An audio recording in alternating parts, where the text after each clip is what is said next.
So we have championship implications on this episode of WoW, as well as a rubber match between Coach Campanelli and Gigi Gianni, and a big announcement from Team Spirit.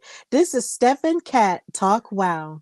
Yeah, yeah.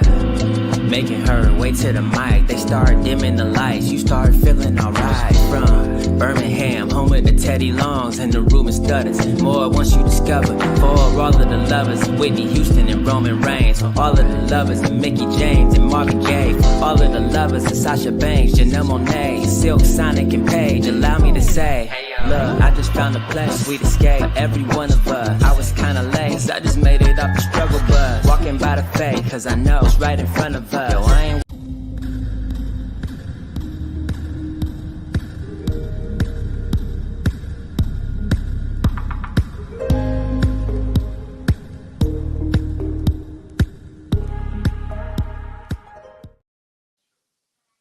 Hey y'all, welcome to a new episode of Steph and Kat Talk WoW, where we talk about all of the amazingness of WoW Women of Wrestling superheroes coming at you live every weekend. But of course, we're coming at you live every Monday, unless otherwise stated, at 7 p.m. Eastern, 6 p.m. Central Standard Time, and whatever else other time that you are under, because we have so many different time zones. Of course, I'm your girl, Stephanie Hardy, host and creator of the Hardy Wrestling Podcast, contributing writer for Daily DDT, and color commentator for the Belladonna Division, Battle Club Pro, Black Girl Magic 2022, and Spartan Wrestling. But of course, I am not alone on this fabulous Monday. I am here with the creator of In Cat We Trust, amazing super mom, and just all around amazing person who created the Women of Color in Wrestling panel, and an amazing writer for Daily DDT herself. She is Katrina Blake. How are you, Kat? I am okay. A bit tired. It was a bit of a weekend, busy, but happy to be here. Some awesome wrestling, some awesome news for some of the ladies that are on the roster. I'm really happy from for the girlies, showcasing just how amazing they are. And so all good things at that end. Absolutely. Like, this was a pretty stellar weekend when it comes to WoW Women of Wrestling. And just when it comes to women's wrestling, period. Because of course, last week we did get the news about the Pro Wrestling Illustrated's women's 250 this year. Because of course, last year it was the 150, and years prior it was the 100. And now they've doubled it to add more talented women in wrestling to a list and highlight them and their greatness and stuff like that. And it was, of course, a fantastic list of that of course caused a whole lot of debate online, because y'all know how us wrestling fans get when we see something pop up online and we be like, oh well, this should have went this way, or this should have went that way, and da da da da da da. All the arguments be happening. But of course, as you know, in terms of WoW being in the news, there was a number of WoW alumni and current WoW superstars who were on this year's list. Now, of course, number one was Rhea Ripley, the women's world champion of WWE, and of course, the de facto leader of the Judgment Day. So we want to send our congratulations to her for being on the cover of the magazine, which I believe is set to release in January physically. If I'm not mistaken, charged to my head, not my heart. But yeah, she's on the cover and she was rated number one. And like I said, folks argue about it. But what we're going to talk about right now are the women of WoW who were ranked on the list. And the person who was ranked the highest was Vert Vixen, who was, of course, known as Glitch the Gamer on last season of WoW. And that's her in her match against Leia Makoa. She was ranked number 39, and she was ranked the highest out of all of the WoW superstars and WoW alumni who was on the list. So we want to send congratulations to her for that. And of course, the second highest ranked person was number 63, Giselle Shaw, who was formerly known as Azteca, and Reyes. She is, of course, a knockout in Impact Wrestling, set to be TNA again after their amazing weekend at Bound for Glory. She was ranked number 63. The third ranked person, who I have to give credit where credit is due, even though she is my worst enemy, was 114, and that's Penelope Pink, who is known in the outside wrestling world as Marina Tucker. And I did send my congratulations to her because I thought that was really cool before I was able to look and see the other WoW women who had ranked. She was the first one who posted and said, I've been ranked. And I was like, oh man, that's cool. So we do send congratulations to Penelope Pink for being ranked 114. She had a stellar year, of course, being the WoW world champion for over a year. And now, of course, she's not champion anymore. But of course, she does deserve her flowers for, all of the things that she had done this year. Then on top of that, you had Diamante, who was formerly known as Adrenaline, as 135. And you had Kiera Hogan, who is with AEW and Ring of Honor, who was formerly known as Fire. They were in a tag team together. They were former Wild Tag Team champions, and she was ranked number 154. So big ups to Kiera Hogan for that. That's pretty amazing there. And next to that, we have Gloria Glitter, who was ranked 168 as her persona as Delilah Doom. So, of course, we did see her just debut on WoW as Gloria Glitter against Candy Crush in an absolutely stellar match. So big ups to her for ranking 168. And 180 was Holiday. This blessed me in a big way. I was just like, okay, Holiday, I see you ranking 180, but I hope to, at some point she will be higher. But yes, 180 is good. And then we had 197, who was Chantilly Chella. She, of course, is known as Raylan, but as Chantilly Chella, she ranked 197. That was absolutely amazing to see. And last but certainly not least, we have 243, who was Holly Swag, who is, of course, in a tag team with her mother, the Mother Truckers with Big Rig Betty. She ranked as 243. So in total, we had 9 women from WoW or who used to be a part of WoW rank on the 250 this year. So congratulations to them and all of the women who have, ranked on this list, because of course you have to work really, really hard. There were a lot of independent women who I'm either friends with on Facebook or, follow on Instagram and stuff, who were really happy about being ranked, like Vicious Vicky and so many other women. And I'm just so excited for them. And it's just an amazing time. So Katrina, how did you feel about I guess all of the rankings, but definitely about the WoW rankings in particular? Oh, the rankings were great. I was good with Rhea being number one, and I love me some Bianca. It's my girly to the end, but Rhea's been on one. She really has been, and that's my girl. Since NXT, UK, since the Mae Young Classic, and so I was glad with that. It was really nice to see so many women. We've seen it, obviously, a lot of them I did know outside of WoW, but like it was nice to see that. And I'm hoping even more now, as you were talking about like the ratings for the show a few weeks ago, that the fact that a lot of the ladies on, the WoW roster popped up on this list. And I believe in particular, I remember Penelope's it said that she was also known as Penelope Pink and WoW. And so I'm hoping that means that with this, rankings, that this would bring even more people in to watch WoW. And so they can see their other sides of them outside of what we know them for in the independent scene. Like to see how their characters may be different.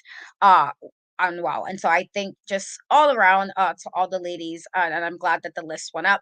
I know I remember when it was 100, it's 100. And so, the fact that it's now 250, that says a lot about the people who I guess was making the list as far as trying to include as many as you can. Obviously, you can't include everybody, and that's with any list. You can't just add everybody, and you can't throw everything in the kitchen sink in a list. But I'm sure it has to feel good in any regard when you just get even a little bit of credit or praise or just like, yay, look what you did this year. And it's always nice. And so I'm congratulations to all of the women on the list, especially the women of WoW, just because we're talking about WoW at this moment. And I just can't wait to see, how the list is looking next year or how their careers are looking both in WoW and outside of WoW. Yeah, I saw that and I just thought it was just so incredible to see all these women, sort of basically pulling double duty, not only just wrestling on this, nationally syndicated television show, but then also wrestling all over the country and some even all over the world and, making it happen for themselves and then ranking on this list. Like that's a pretty prestigious thing no matter where you rank. Like that's a pretty big deal and no one can take that from you. So we do absolutely congratulate every woman that ranked on the list and every woman who participates on WoW as a whole. We just love and support you in everything that you guys do.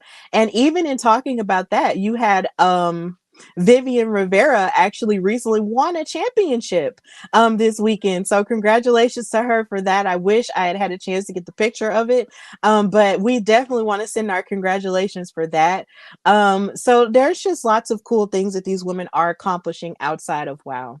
But of course, now we have to get to the episode proper.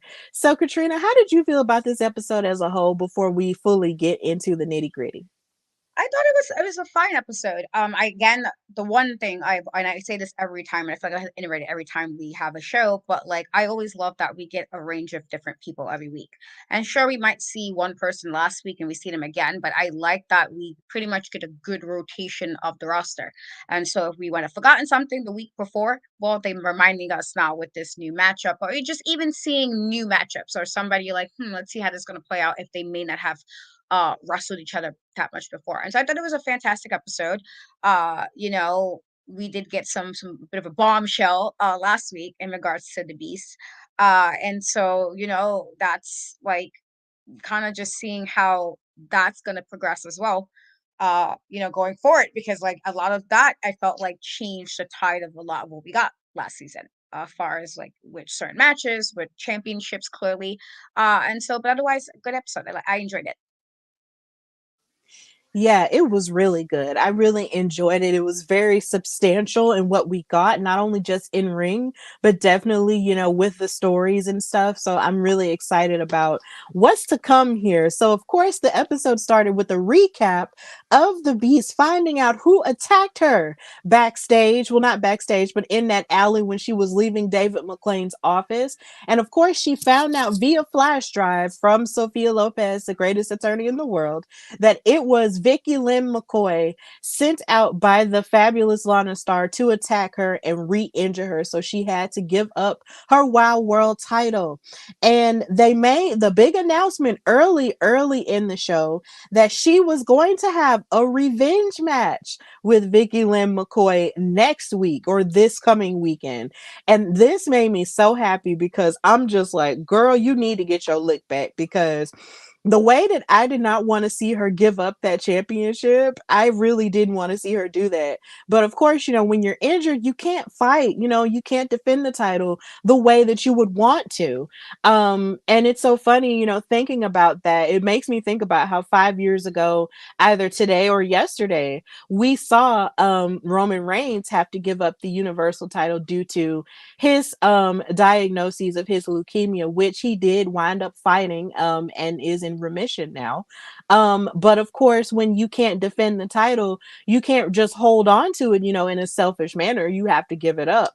But it's sad because you want to be a fighting champion, and the Beast didn't get to do that.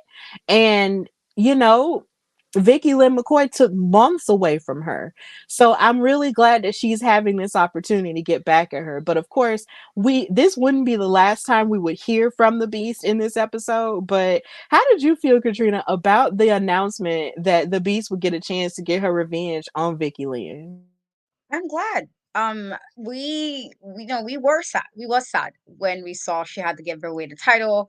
We was excited to see what she was gonna do. She came in hot season one, like we was expecting her to really just go through the roster, and then she was gone, and then she decides to come back, and then something else that kept her out for the rest of the season. And so, considering all the shenanigans the Fab Four have done it anyway last season, and even somewhat this season, I feel like fair is fair. You did that and tried to keep her down, and now she's back. And I'm sure she's even more upset than she was before this happened. And so I definitely feel like sometimes she's like, this is an eye for an eye. Do what you gotta do, beast. I don't feel, bad for Vicky at all, because I'm like, you knew that you had to find out at some point. And it's not like she's somebody you can really like boss around or like push around. I don't, she's not those vibes, or that she's not that person. And so I feel like it's gonna be an exciting match. And I've said this before, Vicky has to meet her match. I think she did. Absolutely. I'm really pumped about that. Like, it's going to be a killer match this coming weekend. But of course, speaking of killer matches, we have to go into the action of the night. And the first match was something of a mismatch, when they first announced it, and it made me feel some type of way. But I'm going to get into it a little bit later as to why it made me feel some type of way. But it was Chainsaw versus Jennifer Florez. And of course, Chainsaw came out with her little sister Angelica Dante. And this match really felt like it wasn't a parallel at all. You had a smaller and quicker Jennifer Flores up against, a monster woman like Chainsaw. Because it's Halloween season, it definitely fits that Chainsaw is here. And they're both having to bounce back from major losses because Chainsaw more recently did just lose to a returning beast. And it seems like Jennifer Flores is losing to just about everybody at this point since season 2 has started. And it's really upsetting when you think about how talented Jennifer Flores really is, and just how she's just been on a losing streak lately. So they were both hoping to turn their losing, stuff around. But either way, Chainsaw really did look to embarrass and destroy Jennifer Flores a lot of like throughout this match.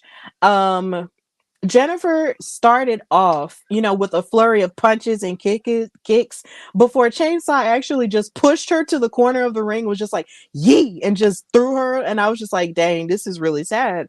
But then, of course, Jennifer Flores tried to fight back with a drop kick and a number of blows and stuff. And it's just like every time she would try to get momentum, there was one point where she tried to get momentum and Angelica Dante actually tripped her up and she fell down, and then the referee saw it and actually reprimanded her for it, but she wound up staying outside. But she didn't really interfere, throughout the rest of the match, because of course Chainsaw was doing all of the work. And she hit a clothesline onto Jennifer Flores, and then she started choking her out with her own arm.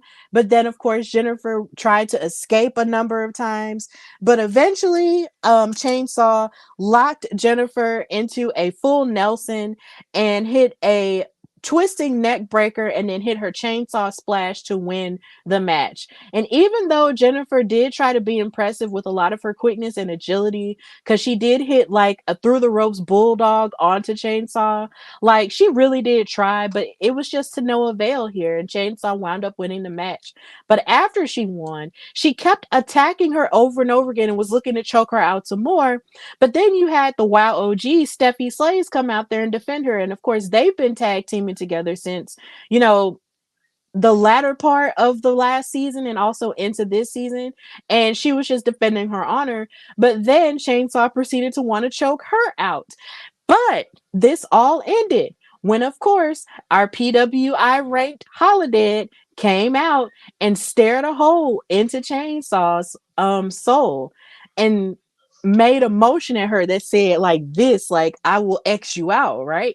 And then Chainsaw was looking at her like, okay. And then she backed out and left the ring and left the arena along with Angelica Dante. And then Steffi and Jennifer Flores escaped in the midst of all of that.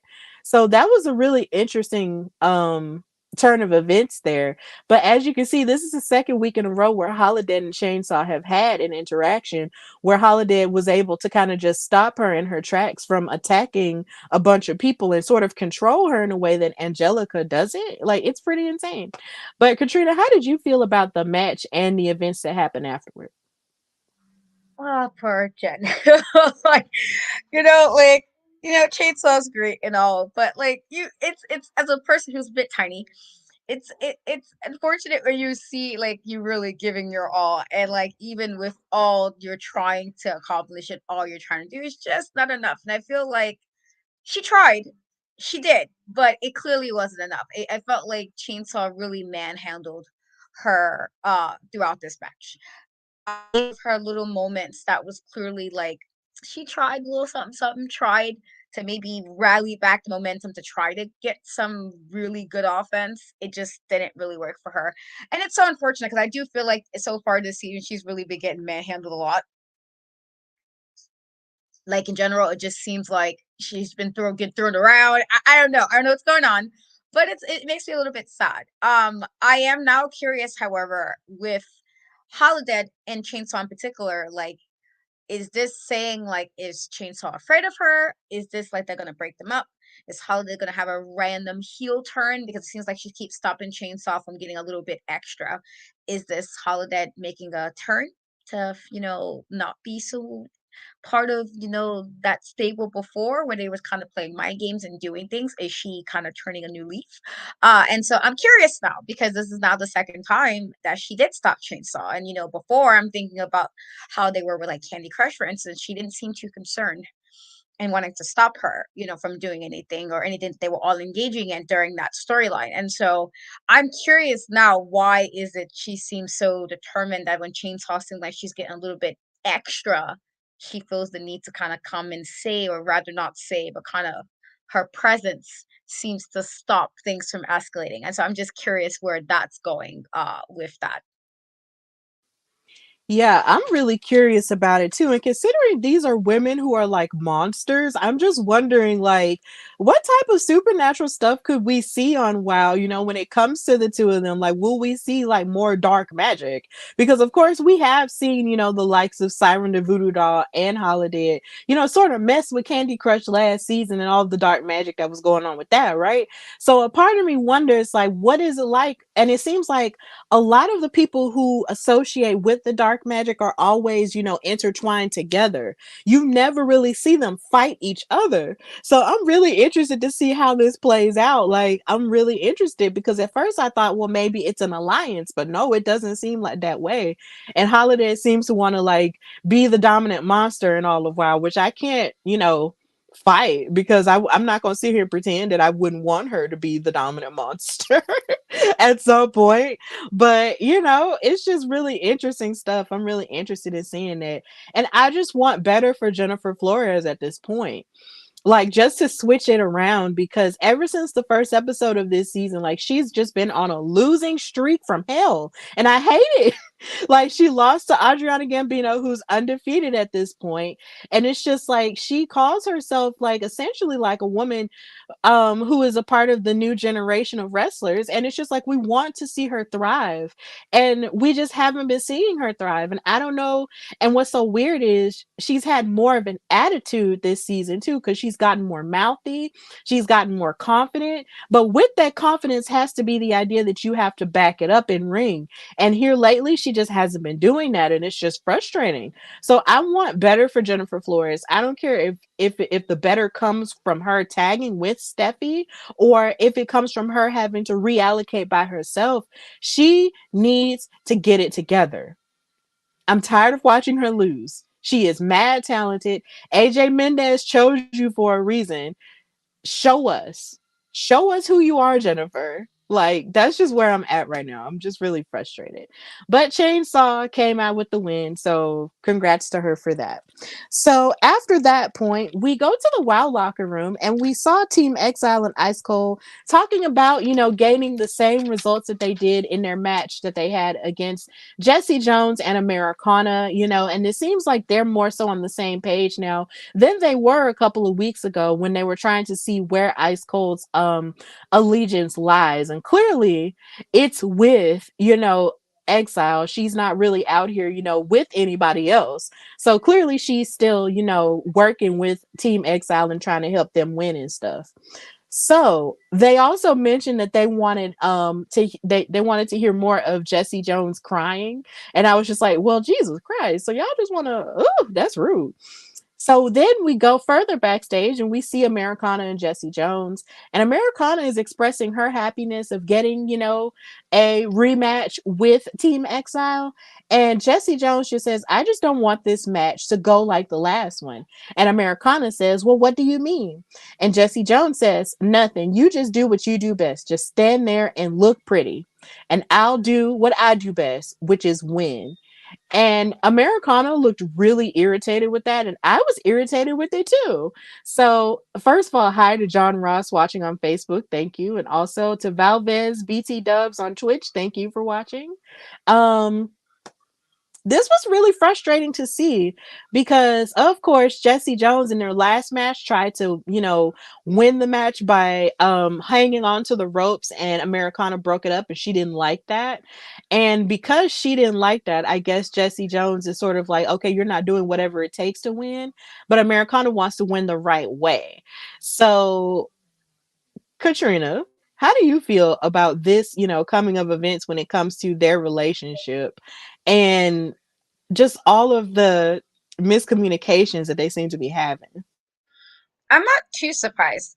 Just because I felt like they've been on a little bit of on the rocks, on the outs for some time since season one, and I don't think they actually, whatever the miscommunication is, I don't think they worked through it. I think they're just been like, okay, we're gonna keep on acting like, and I feel like sometimes you gotta have a conversation.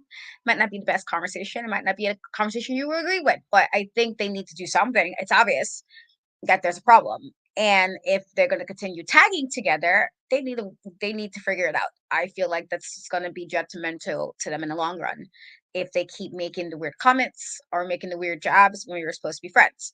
And it's one thing to make a joke and jest. I think all friends might make a joke, but I feel like if it's a mean spirited type of joke, then you clearly feel there's some truth to it. And I feel like that's where the problem is. And so I don't know. I do think that they need to do something. I mean, need to communicate something, but I wasn't surprised. I mean, I don't know if I would say Americano's just standing there looking pretty. I feel like that's a little bit incorrect. I did have the issue, as I said before, about her son, and I did feel like as a mom, it was a bit distracting if you're trying to do a job, and that I still feel. But I don't feel like she's just sitting there like doing nothing. I feel like that's a very weird statement to make. So I don't know, but I do think there needs to be some kind of conversation or some kind of communication. Otherwise, y'all probably won't be tagging together anymore longer. I don't feel like this is going to sustain whatever friendship they have, and they especially not going to sustain in a tag team if this weirdness is happening. Yeah, I don't think they're really going to sustain for that long either. Cause it's just like, it seemed like when they had connected, it seemed like they had a lot in common, with their values. But it seems that Jessie Jones's values have seemingly changed. And it's sort of gotten back to that aggressive, side that we sort of saw her in the first season when we were watching her, just trying to like bulldoze through the tag division on her own to try to win the tag titles, by herself. And her just wanting a partner to just boss around and stuff like that. And Americana does not strike me as that type of person because if you know her life story, this woman has been through a whole lot of stuff. Like just because she's this beautiful brunette woman, who has this amazing son and this amazing family, doesn't mean that she had her life easy or stuff was just handed to her. No, like she's been through some stuff and she has some grit to her. So the idea that you would just tell her, oh, well, you just stand there and look pretty is just mad insulting and really gross. I did not like that out of Jessie Jones. That was very ugly of her to say. Um, and then it's just too much. But either way, um, you have all of this stuff going on and they just can't come together. But of course, this led into the next match, which was Jessie Jones and Americana versus Team Exile again. And of course, Ice Cold was out there to sort of play the X factor for all these women. And yeah, this match was pretty good for the most part. You had Americana sort of start off coming out with the disjointed energy because she was posing in front of the camera in front of Jessie Jones the entire time, and Jessie just looked mad irritated with it. But then Americana started the match with Genesis, and they started with a lockup, but then Genesis of course grabbed Americana's hair and slammed her down in a very dirty way. But then Americana like kipped up and then gave her a drop kick as if to say like, look, you're not just going to do me like that. And I really appreciated that. Americana was standing on business in this match. She really was. And it was really cool to see. Then, of course, Genesis would tag in Exodus, and Americana tripped her up into a cover. Americana twisted on Exodus's arm and then tagged in Jessie. And I will say this though, even though they've had their differences outside of the ring, Jessie and Americana really did operate relatively well in this match as a tag team, hitting double elbows and double clotheslines onto Team Exile. Like they were really kicking butt. And then I will say this, Exile was mad impressive with their submissions because Genesis hit a submission onto Americana's legs on that was just really like she was bending it and twisting it like it was like, yo, like, what is this? Like, and why are you trying to break her legs like they're sticks? Like, they were really impressive throughout. And like I said, of course, Ice Cold was out there trying to play the X factor in that. But in the midst of all of this happening and Americana, coming back in after a hot tag, Jessie Jones was fighting. And then in the midst of that, Jessie Jones starts fighting with Exodus in the ring. And well, not with Exodus, but with Genesis in the ring. And then Exodus tries to trip up Americana off of the apron, but then she fights off her and Ice Cold. And then Jessie Jones hits a surprise roll up onto Genesis and grabs the tights and wins the match. And Americana looked like she really didn't like that, but either way, they got the win. So they were celebrating, but then Americana still looked irritated. But either way, this was a really athletic showing here. It was really great. I enjoyed the match very much. But it's pretty clear that Americana and Jessie Jones still have some issues to work out. But Katrina, how did you feel about this match and how well these teams were working together? I it was weird because we kind of went in like we were saying like beforehand with the really weird comment, as far as coming and kind of being a little shady because that's what it was. They wind up, I guess, overcoming it for this match, and we have been aware, at least in previous, at least of season one with Exodus, where it's kind of been a little bit. They seem fine, but then there's times where something isn't aligning or they're not always on the same page. And the fact that that happened during a match, which probably should have been the match you guys should have won based on how Jessie and Americana started off in this, you would think this would you take advantage, even though I seem like they were being a little bit more grittier. And I do think they've been a little bit more even meaner to an extent now that they don't really have their leader there too much anymore. But that's not going to help you win matches if you guys can't get it together in the ring.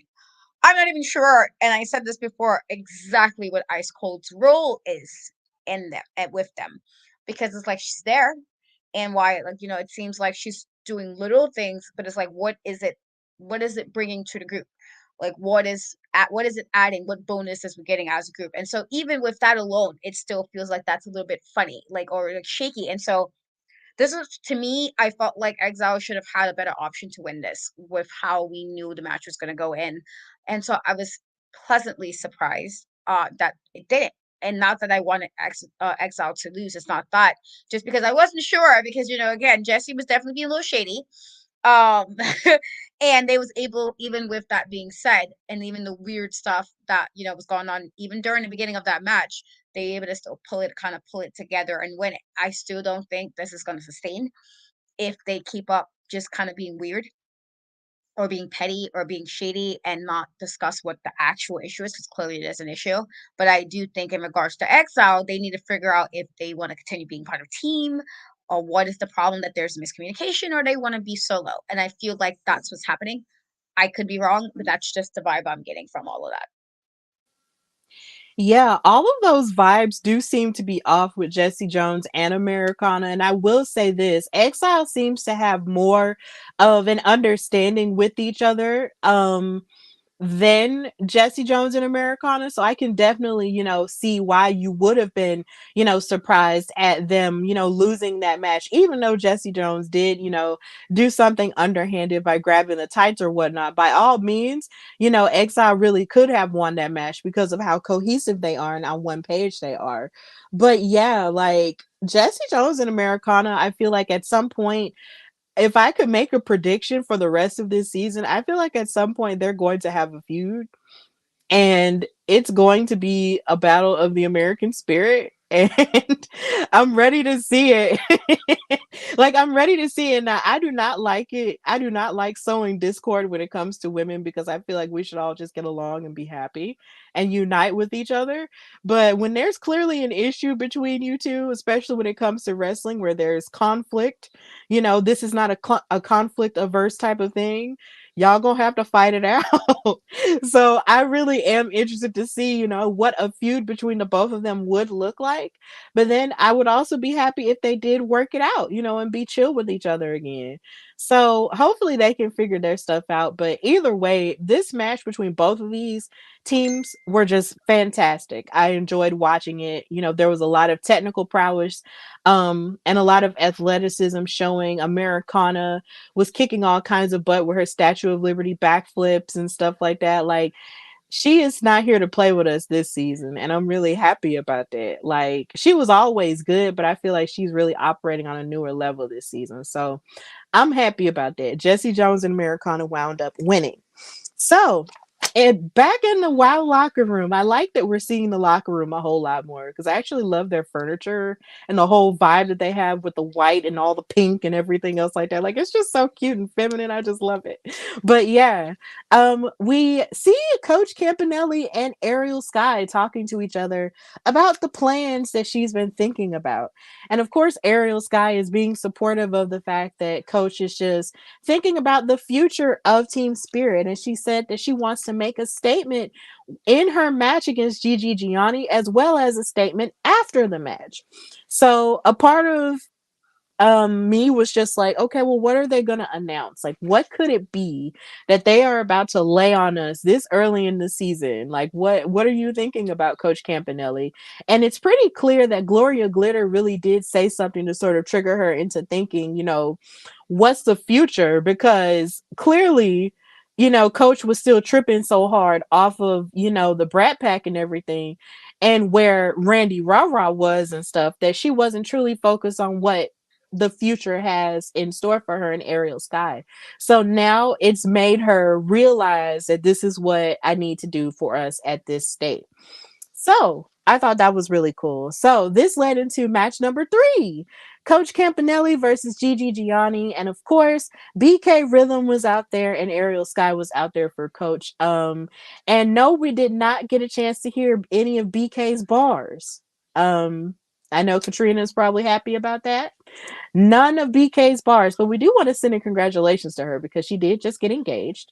So that's pretty amazing. So yeah, big ups to BK Rhythm for that. I'm sure she had a rap for her fiance. But either way, there was none this weekend. This match was really good. I enjoyed it very much. Although I will say something funny, I did post about the fact that I was watching this match and watching Mickie James versus Trinity at Bound for Glory at the same time. I never felt so split in my life because I love women's wrestling so much. I was watching both in split screen and I was like, oh my God. But either way, y'all know it's real and women's wrestling is prioritized in my house. It has to happen. So big ups to Trinity for defeating Mickie James and how good their match was. It was still really good. But back to the WoW action though, Gigi Gianni is just so tough. Like, for someone who is as gorgeous as she is, and I don't mind telling her that on social media, she is a really tough cookie. Like, she was choking Coach Campanelli out with her braids multiple times and even tying her up in the ropes and the turnbuckles with her braids and everything and stomping on her neck and whatnot. And I'm just like, girl, girl, why are you trying to destroy her so bad? Like, it was just really tough. And then she hit double knees to Coach Campanelli's abdomen, which put me in the mind of Mercedes Monet. And I'm just like, oh my God, that's so cool. But of course, Coach Campanelli really did, fight back. And she's somebody else that you have to keep your eye on too, because when the match got started, Gigi Gianni hit like an arm drag to Coach, but then Coach reversed it with her own arm drag. And I was just like, oh, I was so impressed by that. I was just like, okay, coach, I see you. I see you stepping up there. And she even hit a step up enziguri onto Gigi Gianni, as you can see in this picture. Like Miss Ma'am was going off in this match, and I loved it. And even in the moments where BK Rhythm was trying to be, the X factor in the match, Ariel Sky actually did something that I did call her out on a couple of episodes ago, where I wanted her to sort of interfere the same way BK Rhythm was interfering. I was just like, no, I'm gonna need for you to step up and fight for Coach the way that BK fights for Gigi. And she did that by distracting her and pulling her hat away and actually putting it on. And it was just really funny. But yeah, like in the end, Coach Campanelli wound up winning the match, and it was really cool.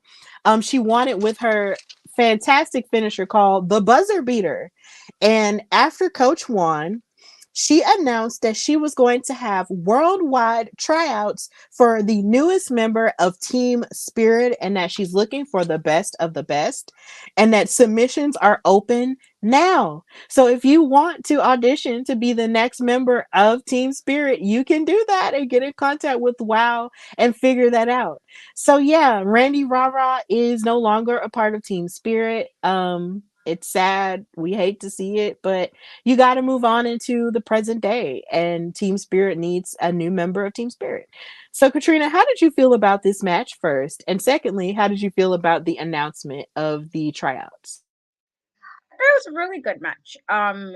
We've said this before about Gigi in general. She was like really, a bit bougie, pretty, but she's definitely somebody who's willing to kind of get down and dirty if she needs to. And I felt like she did that a lot, especially when she had Cooch like at moments when she had her against the rope. It was almost cruel to an extent of how she was like even gloating about it. And what I do like about, even if Coach sometimes can come out very bossy, she kind of stands on for the most part of what, she says. And so the fact that, she was doing all of that and still, with the way Gigi was doing this and still was able to pull the win speaks to, especially the fact that her finish is called a buzzer beater. And if you know anything about a basketball, if you know anything about like basketball, when somebody gets that buzzer beater, how great it feels for like the team, for that person, for the fans.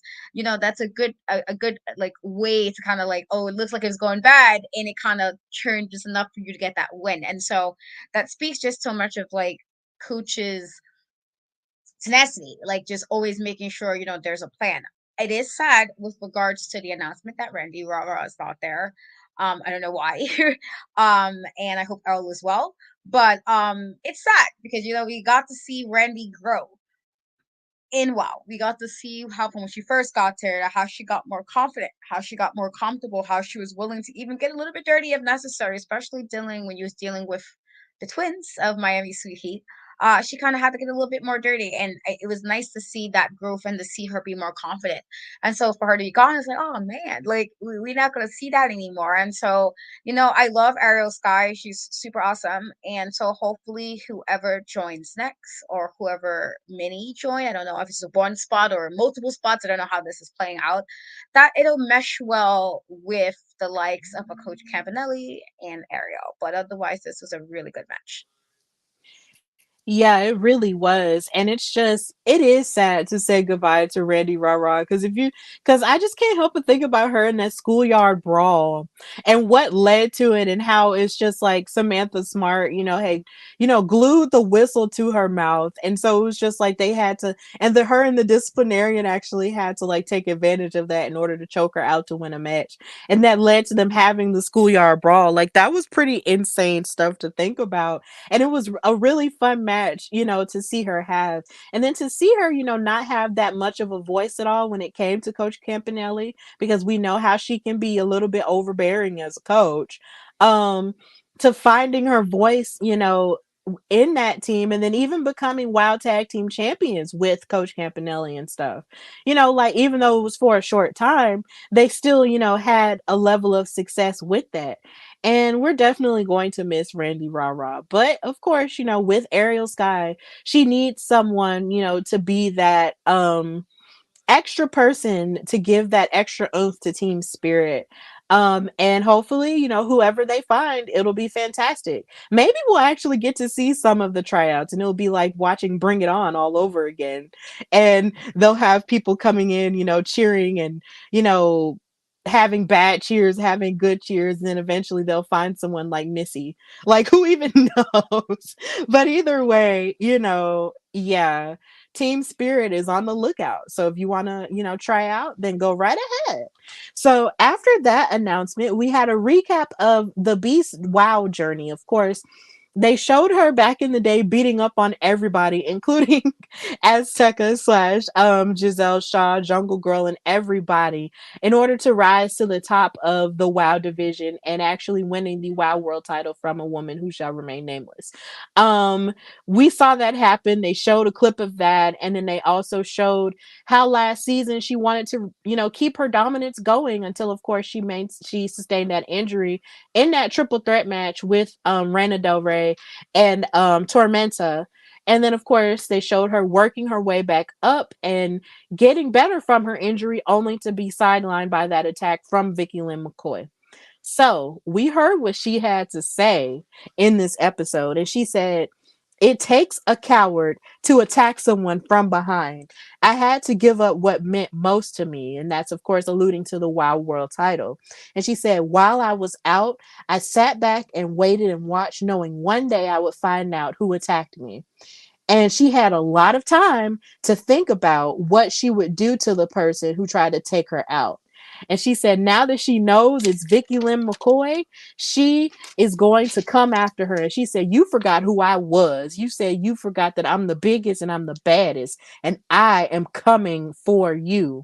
So, of course, this was bigging up more of the match that we're going to see this weekend. And I thought this was really cool because I'm just like, yes, ma'am, go get her. And they showed her lifting up the cinder blocks and everything and pulling the train with the chains. And I was just like, yeah, come on. It was just really exciting. So the Beast is going to come after Vicky Lynn McCoy. And I'm ready for it. I'm so ready for it. And then, in speaking of the Fab Four and Vicky Lynn McCoy, oh my God, we saw them get escorted by a police officer backstage as they ranted and raved about it. Because, of course, they were banned from ringside from the main event match involving the WoW Tag Team titles. And they were yelling, "Is this really necessary?" And the police were like, "Yes, it is." And Vicky Lynn was just talking about, "Oh my God, I hate McLane. I hate him so much." And then they wound up having to go back and watch the match from the dressing room. So, Katrina, how did you feel about the clips of everything that the Beast has had to go through to get to this moment of revenge? And of course, watching the Fab Four getting locked away in their pink paradise. Again, just as I kind of said earlier, I think this is kind of just Vicky had to know she was going to find out. I mean, sure, we don't know how this is going to play out just yet with Sophia being the one letting her know at that time, at that moment. I don't know what her plan is because clearly she's definitely working some kind of plan. She's kind of all over the place right now this season, but Vicky had to know she was going to find out. And I said, like, Vicky, you kept saying that to get to Penelope, you had to go through her, blah, blah, blah, blah, blah. And now you have somebody who can, if not meet it, maybe surpass that. And I feel like I don't think Vicky realized to the extent what she's done. And again, Beast, we were upset about her, not being able to defend her title. We were upset that she was gone for a little longer. And so again, an eye for an eye. I'm looking to see her get her hands on Vicky. As far as, the Fab Four kind of having to be locked away, you know what?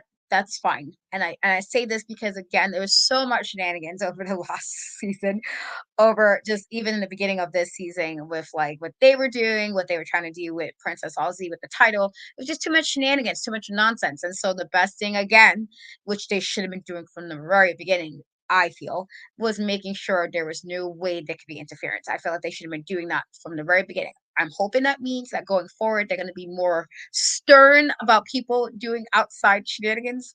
But at least when it seems like they're finally catching on with the Fab Four. And so I thought it was a good move personally because it allowed just the match to continue without worrying about outside influences. Absolutely. I definitely agree with that. Because at first I was low key confused because they said it was no DQ and then they were banning it from ringside. And I was just like, but if it's no DQ, doesn't that mean that they could come out there and then da da da da? Da? Like my traditional wrestling brain was just like, how is that gonna work? But you know, since this is WoW, they sort of operate on a different system. So I was glad to see them, you know, sort of ban the Fab Four from being out there because you know they be cheating. And even though they don't like for me to admit that or say that to them, you know, they be cheating and they be trying to like, you know, get everything together. And these women will do anything, as you can see, you know, from this episode, you know, they're willing to do anything to get the goal. They destroyed and took out the beast like behind her back in order to free up the title so Penelope Pink could win it at Los Angeles Comic Con. And we saw that happen. Like they were willing to cheat for Miami Sweet Heat to keep the Tonga Twins from having to get the Wild Tag Team titles at that point. Like these women are willing to do whatever it takes. Like they are some desperate women. So I was really glad that David McLane had the foresight to ban them from ringside, which of course led us to our main event, which was for the WoW tag team titles. We have the clandestine rivalry of the Tonga Twins versus Miami Sweet Heat in a no disqualification match for the WoW tag team titles. This match was wonderful. This match was absolutely wonderful in the sense that this was sort of like a 2.0 version of their Falls Count Anywhere match. Because, of course, in that match, they utilized trash cans and chairs and stuff, but they upped the ante in this match. Alongside beating each other outside of the ring and throwing each other into barricades and stuff like that, these women brought out chairs, trash cans, and tables. Devon, get the tables. Lindsay, get the tables. Chaos, get the tables. That's what was going on in this match. I was so excited to see it. Like, these women were brawling with each other, beating each other to death. And at one point, it did low key look like Miami Sweet Heat could have gotten a win. But then the Tonga Twins fought back and actually put the trash cans on top of them and actually hit their double hip attacks onto them as their heads were in the trash can. Like it was lit. And then of course, actually, Katrina, go back to that picture. No, not that one, the other one. With yes, Lori was in the air. And this was amazing. This was an amazing shot that they've been utilizing sort of like in their advertisements for WoW, like in the intro and everything, and even with the preview that they showed for this episode. They showed this and I was just like, bro, like what is that? What's going on? But to be able to watch this match and see Lori climb on the top turnbuckle and fly and hit the Tonga Twins while also being caught by her sister Lindsay was sick. This shot was sick as all get out. I loved seeing this from Lori. This was amazing. Like when I tweet, like I wish I could have been live tweeting it, but there was a lot going on. But if I had live tweeted, I would have just called her Air Lori because Miss Ma'am was in the air. Okay, she was flying. It was insane to watch her do that. Like, but I really appreciated it and loved it a whole lot. And it just got more extreme from there because as you can see further on in the pictures, I'm sorry, Katrina, I made you go back, but it's just like they had the tables out there and Miami Sweet Heat had the tables out there and they were acting like they was gonna smash, you know, Chaos and Kona through them. But as it turns out, they got smashed through the tables. And um finally the Tonga twins brought in Lori and hit the Tonga twist onto her, and they wound up double covering her for the 1, 2, 3, and the Tonga twins are still your WoW tag team champions. But this match was hard fought and it was fantastic, and I was very happy about it. As you can see, they were swinging chairs too. Like, this match was extreme, and I loved every inch of it because I love it when the women get extreme, because there's only so often you see the women get extreme like that. But when it happens, I enjoy it. Like, you know how like last year they were having a conversation about whether or not women should bleed? Yes, I feel like women should bleed. If men bleed, women should bleed too. Let's go. Let's make it equal. Let's do it. So if they had started bleeding, I would have been okay. But this isn't that kind of show. So I'm happy that they did get extreme in the best way that they knew how. It was great. And the Tonga twins are still the Wild Tag Team champions. And yeah, I'm happy about that. But then at the same time, I hope that they kind of take a break on Miami Sweet Heat a bit. I hope that they just chill and don't fight them for a long period of time. So, Katrina, how did you feel about this match and their rivalry? And where do you see it ending, or do you just see it just going on forever?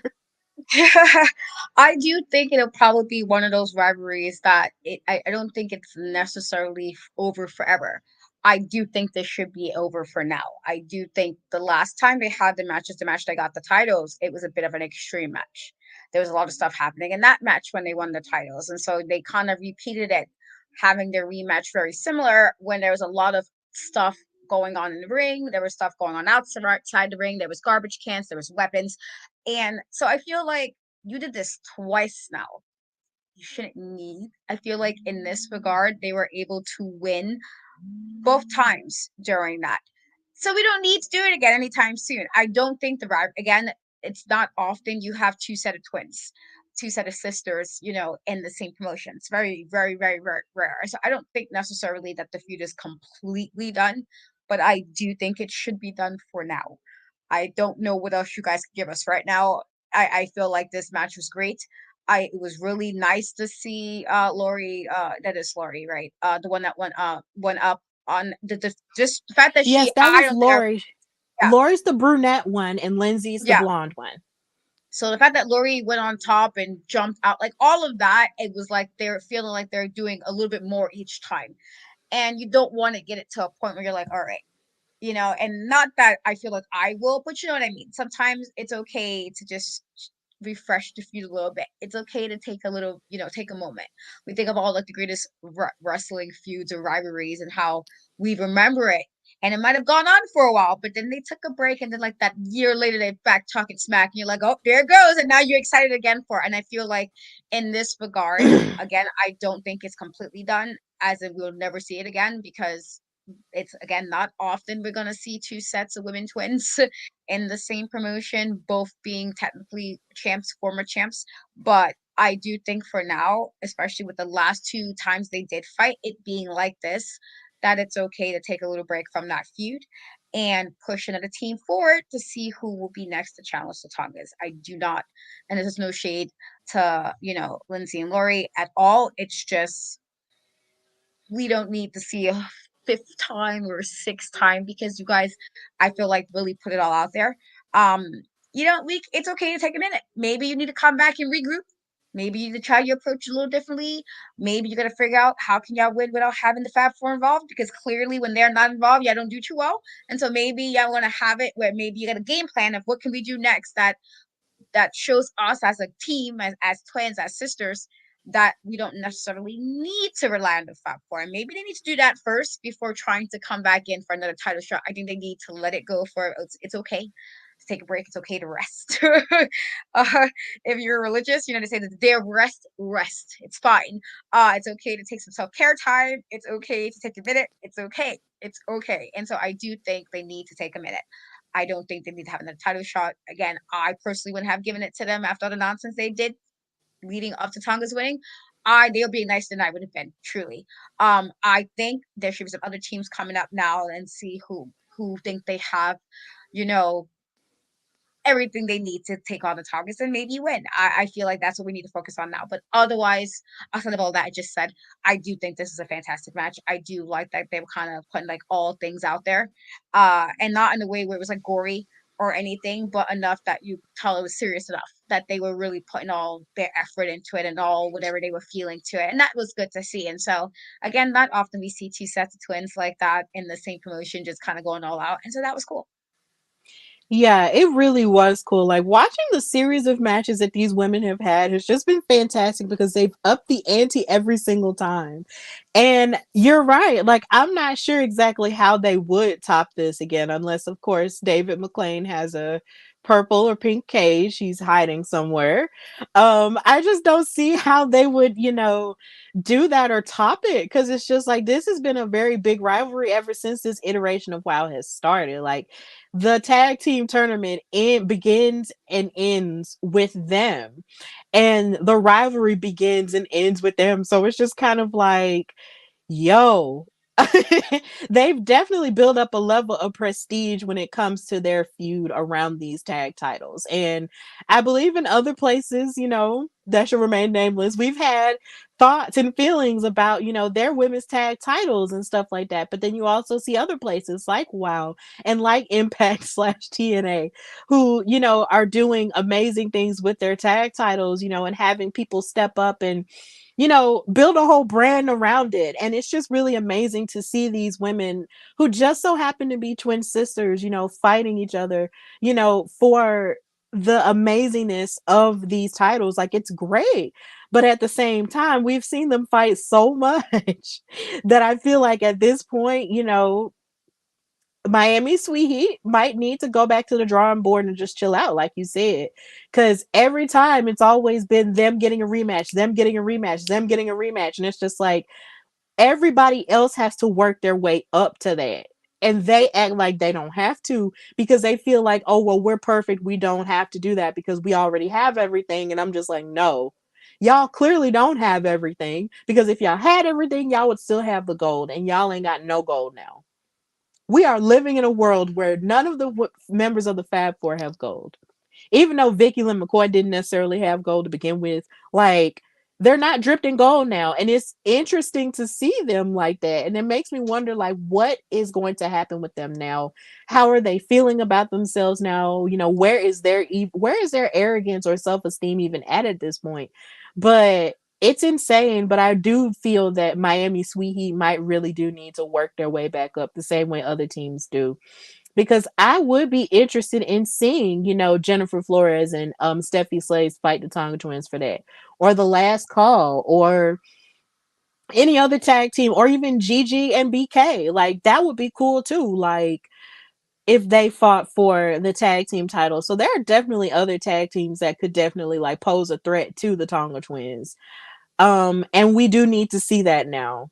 And maybe at some point, the Tonga Twins and Miami Sweet Heat will come back to each other because when you have a one true rivalry like that, in wrestling, you just can't help but to come back to them. So, yeah, the Tonga Twins are still the champions, and I am happy. And this rivalry has been amazing to witness. But hopefully, this is the end of it for now. So yeah, that's how this episode of WoW ended. It was fantastic, as a whole. We love it. And of course, if you want to watch WoW, go on wowe.com and type in your zip code to see where it's airing for you on television, on cable, and stuff like that. And also, of course, if you want to watch episodes, you can watch them on their YouTube channel. You can follow them on YouTube and subscribe to them, which is WoW Superheroes. And also follow them on X slash Twitter and Facebook and everywhere else at Wow Superheroes and at Wow Women of Wrestling on TikTok, I think. So follow them there and just follow them and support them everywhere you see them because we want those ratings to get higher and higher for this all women show. And as long as WoW continues to succeed and thrive, we're gonna continue to talk about it every Monday night on Steph and Cat Talk WoW. So, Katrina, as always, thank you so much for joining me to talk about WoW Superheroes. And of course, tell everybody where they can find and follow you and what you've got going on. You can find and follow me on most social media and Cat We Trust, TikTok, Threads, Twitter, and Instagram to use it three. I have been doing some Spooktober stuff on my channel finally, and so I have a couple of videos already out where I'm discussing some known horror movie franchises with some special guests. I did a gaming video as well where I gamed a horror game, which was kind of cool and stressful, but it happened. So you can definitely check that out. I do have some new interviews coming up. It's been a bit of a weird time just because I have a lot going on, and I have kitties, and they're two of them are seniors. This is a lot, and so just trying to maneuver all of that. But definitely catch me there, and obviously on both the Hardy Wrestling Podcast channel and my channel for Steph and Kat Talk About, and then on Thursdays with my girlie Shay to talk NXT.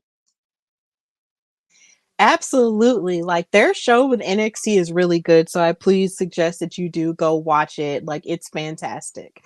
So yeah, of course, you can follow me, your girl Stephanie Hardy, on Instagram, Twitter, and Threads at Queen Steph Hardy. And of course, listen to my show, The Hardy Wrestling Podcast, everywhere you get your podcasts. Catch this show, Steph and Kat Talk Wow, on my YouTube channel and also on Kat's YouTube channel, because I am creating a playlist of all the episodes that we've done. So if you look on the Steph and Kat Talk Wild playlist on my channel, you can watch it there. You can watch all the episodes and catch up there. And of course, subscribe to the Hardy Wrestling Podcast on YouTube and follow it on Instagram at Hardy Wrestling Podcast and on Twitter at Hardy Wrestle Pod. The episode, my show itself is on a bit of a hiatus right now because I'm prepping for things, and also life is lifing and I'm really tired, but I'm going to try to find my way back to you guys in some way, shape, or form somehow. But either way, I'm trying to balance this and daily DDT stuff and so many other things. So guys, it's been a lot, but I am still here, and I am just trying my best to thrive out here and not pass out. So, with that in mind, this has been Steph and Kat Talk Wow on the Hardy Wrestling Podcast and In Cat We Trust. And until next time, have a good Monday. Bye, y'all.